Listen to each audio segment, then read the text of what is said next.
That's the first half of what we're going to learn, but you recognize it, right? It's called If I Ain't Got You, and it's by Alicia Keys. This is a song that I love, and it's got a great piano part that we can work on today. This intro kind of shows up a little bit more throughout the piece, especially with kind of repeating the same chord progression. But for now, we're going to focus on the beginning of the song and what the piano does. First, I'm going to teach it to you a little bit with just the basics of notes and rhythms, and then we'll get into a little bit of technique and maybe a few polishing things to make it sound even better. So I know you've heard this before. We've got this kind of triplet feel in the right hand with broken chords. Let's start by talking about some of those chords. At first, we've got middle C plus a 3-note chord in the right hand, thumb on G, 2 on B, 5 on E, and we're creating that 7th chord. From there, we actually just shift the hand shape that we just used. Same fingers, same shape of chord. There's the next one. Let's build it up. B, F sharp with your thumb, A, and D. Next one after that, 2 measures later. Did you notice? Again, it's the same shape. Let's build it up. A, E, G, and C. Can we walk through those 3 and then we'll keep going? Number 1 at the beginning. Just block that chord, listen to the sound. Next one, right hand moves down. Next one, right hand moves down. Notice that my left hand is just walking single notes down. I don't need to move at all. And now the 4th chord that I play, this is measure 7. Same shape. So left hand has a G, right hand thumb on D, we have F sharp, and we have B. In measure 8, it's a little interesting. We have actually 3 different chords in that measure. You'll know this from the song. Okay?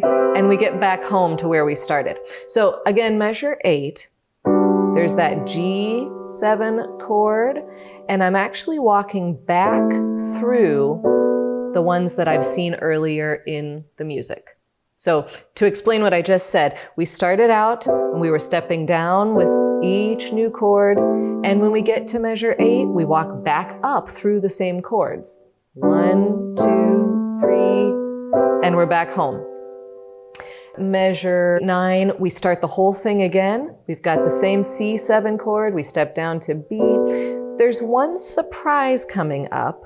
We've got some flats. Can we build this chord together, please? It's B flat, thumb on F, 2 on A flat, and 5 on D flat. That's the most surprising place.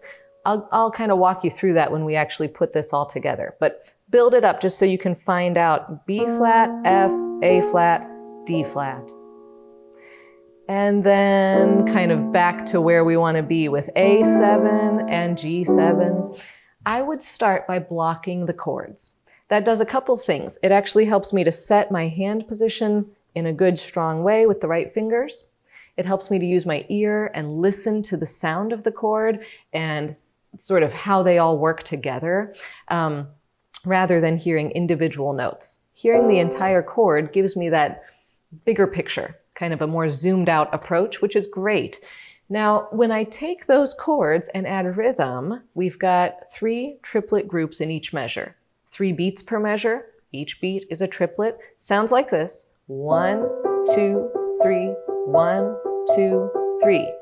I'm taking that chord from top to bottom and just breaking it up. And you know, you've heard from me before, but classical piano music has connections into modern piano music. You see stuff like this in Bach, Mozart. You know, we have composers from hundreds of years ago doing these same techniques. So I find it really interesting, and I find it really alive in the music when I think about composers from the past and composers today doing similar things.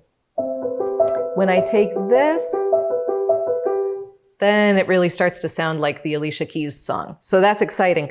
From there, if we've already practiced finding the next chord, we can easily set the whole hand and do the same type of rhythm pattern. 3rd chord, 4th one, steps up to here. we start that over again.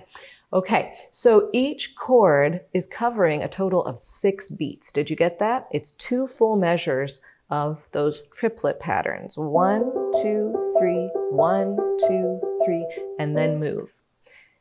If you're losing track of where you are, if you're playing it slowly for practice, count the beats. That's exactly what you should do. 3 beats in each measure. Counting out loud is a great idea. Just playing the right hand, practicing those triplets. I actually wanted to talk to you a little bit about the technique of how we can play those triplets smoothly and evenly and easily. Instead of, okay, here's what I see from students, is this slouching, lazy, dead, whatever, and the fingers pressing the keys. And I'd like you to change that. If that's what you're doing, first of all, fix the posture, fix the alignment, set a good, tall and strong, balanced hand shape. What exactly does that mean? You can imitate what I'm doing, or just shake your hand out and bring it up to the keys and find out what the natural curved shape of your hand looks like. That should be happening without any squeezing, tension, holding. We don't need that at all right now. So again, shake out, hand goes there, and it's just sort of easy and balanced. I'm not doing any work right now. When I drop into the first note, there's actually a bit of a lift, and I drop into that fingertip. That's where the balance happens when I connect with the key. From there, my arm and wrist are actually helping me to get through the other notes. I don't need to strike each finger. I'm using momentum and energy to kind of roll through those. If it helps you to think of creating sort of a small oval shape with your wrist and arm, it's up and then down. Okay, so if I'm applying that idea,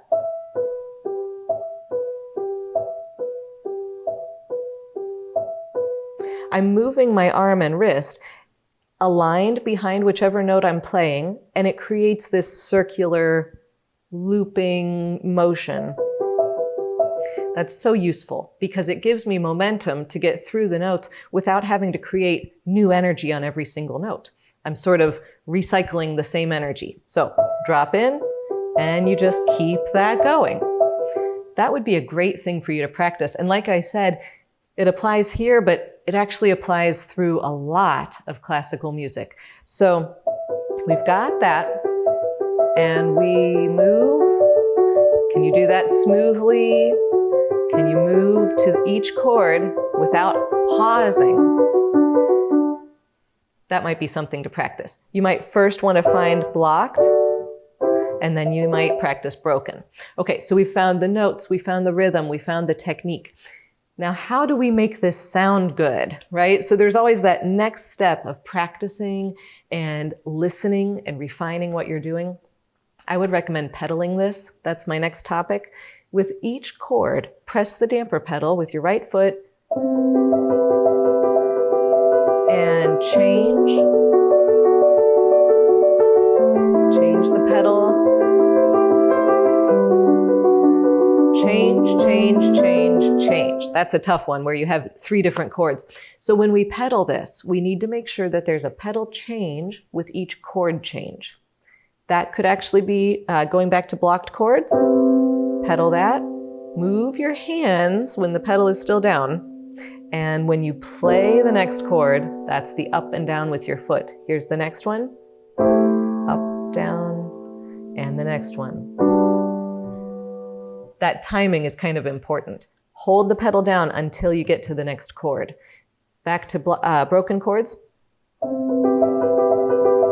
Hold the pedal until this, and then it's change, 2, 3. So how does that sound? We've got the pedal, we've got the smooth, even playing.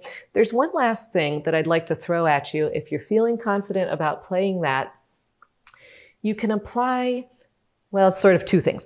One is rubato, which means a little flexibility with the tempo and the timing.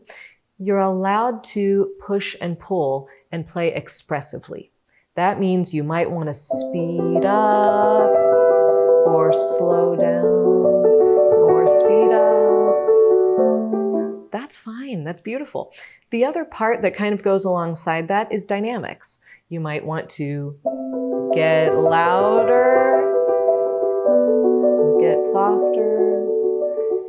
Those are two things that they don't have to be set in stone. They don't have to be what I tell you to do, but more about your own creativity or trying and trial and error, see what you like with the piece. So flexibility with your tempo to make it sound expressive.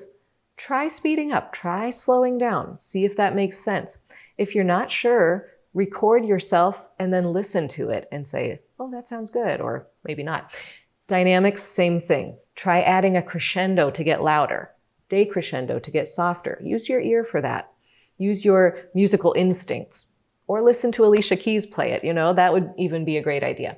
I'm gonna play through now and you'll see some of those ideas that we just talked about. So nice technique in the right hand chords, nice pedaling, expressive playing, right on top of these basic building block chords. So start from the beginning and I hope you get to this point. Here we go.